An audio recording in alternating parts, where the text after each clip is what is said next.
BJP party social media parliament convener X. నేను అంబేద్కర్ నగర్ షేర్ఖాన్ కోటలో నివాసం ఉంటున్నాను. మా స్థలాలకు పట్టాలు లేవు. ఎవరైనా ఇంటి నిర్మాణం చేపట్టాలా అంటే షేర్ఖాన్ వాళ్ళు వచ్చి ఇబ్బందులు పెట్టి పోలీసు వాళ్ళని దింపి ఇబ్బందులు పెడుతున్నారు. అదే షేర్ఖాన్ కోటల్లోని కురువ లక్ష్మి అనే ఆమె శాశ్వత నిర్మాణం చేపడుతుంది, పెద్ద బిల్డింగ్ నిర్మాణం చేపడుతూ రోడ్డుకి ప్రజా రవాణా వ్యవస్థకు ఇబ్బంది కలిగిస్తూ రోడ్డుపైన ఇసుక సిమెంటు పిల్లలు వేసి ప్రజలకు సమస్యలు క్రియేట్ చేస్తున్నారు. అలాగే ఇంటి పక్కల వాళ్ళకు కూడా ఇంట్ల పైన గుడిచెల పైన సిమెంటు నీళ్లు విపరీతంగా పడుతూ ఇబ్బంది పెడుతున్నారు. ఎంత చెప్పినా కూడా ఇబ్బంది కలగకుండా పని చేసుకోమని చెప్పినా కూడా వాళ్ళు సహకరించడం లేదు. దట్టు ఒక్కొక్కరికి ఒక్కొక్క రకమైన న్యాయం షేర్ఖాన్ షేర్ఖాన్ వాళ్ళు ఎట్లా చేస్తారు? చేస్తే అందరికీ సమన్యాయం చేయాలి.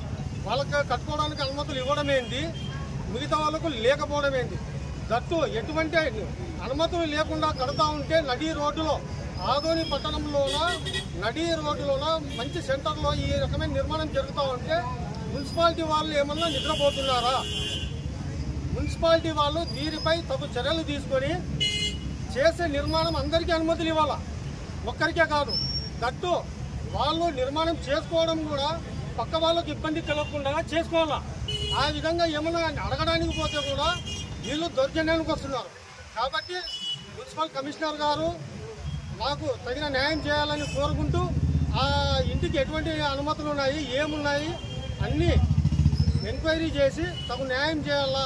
షేర్ఖాన్ కోటలో ఉండే ప్రజలకు సరైన న్యాయం చేయాలని షేర్ఖాన్ కోటలో నివాసిగా నేను మున్సిపల్ కమిషనర్ గారిని వేడుకుంటున్నాను.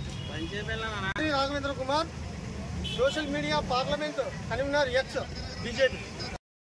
93 వరకు 1983 నుంచి 1993 వరకు 10 సంవత్సరాలది కూడా ఒకేసారి మేము హౌస్ ట్యాక్స్ అనేది కూడా పే చేయడం అనేది జరిగింది. ఆ రిసిప్ట్స్ కూడా మా దగ్గర ఉన్నాయి గతంలో. కానీ ఇప్పటికీ కొంతమందికి అక్కడ హౌస్ ట్యాక్స్ అనేది పే చేస్తూ ఉన్నారు. కొంతమందికి రిజిస్ట్రేషన్లు కూడా అయినాయి అక్కడ నివాసం ఉంటున్న వాళ్ళు.